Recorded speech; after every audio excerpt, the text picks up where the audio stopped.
দুর্ঘটনা থেকে অসুখ, সারা বছর চাহিদা, বসিরহাটে টিকে লড়াই গজ ব্যান্ডেজ শিল্পের। দুর্ঘটনা কিংবা ছোট বড় অসুখ বিসুখে গজ ব্যান্ডেজের প্রয়োজন ফুরায় না কখনো।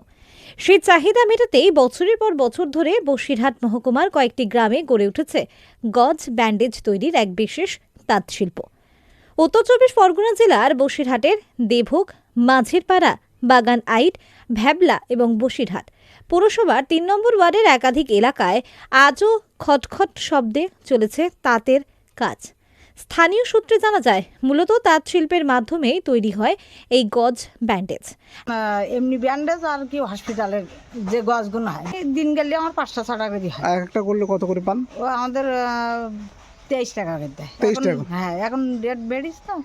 যদি একটা বেশি হয় মেশিন, তাহলে মেশিন বেশি হলে আর একটু বেশি কাপড় হবে।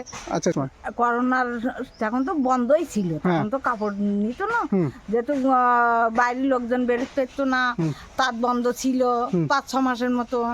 তখন একটু আমাদের অসুবিধা হতো, যেহেতু আমাদের বাড়ির লোকও কাজ করতে পারতো না। একসময় সম্পূর্ণ হাতে চালিত তাতে কাজ হতো। সময়ের সঙ্গে সঙ্গে আধুনিকতার ছোঁয়ায় বর্তমানে বিদ্যুৎ চালিত তাতে উৎপাদন হচ্ছে, ফলে কাজের গতি কিছুটা বাড়লেও খরচ বেড়েছে বহুগুণ।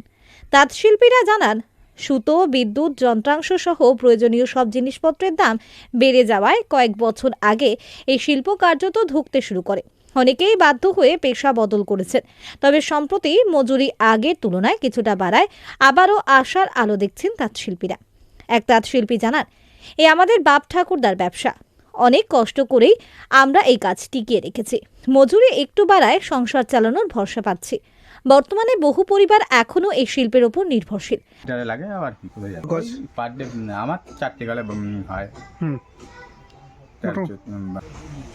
এখন চলছে মোটামুটি, আবার কি চলছে, এখন বন্ধ তো নেই এমনি। মজুরি একটু বাড়ায় সংসার চালানোর ভরসা পাচ্ছি। বর্তমানে বহু পরিবার এখনো এই শিল্পের উপর নির্ভরশীল। তাদের আশা, সরকারি সহযোগিতা ও ন্যায্য দাম পেলে আবারও পুরনো জৌলুস ফিরে পাবে বসিরহাটের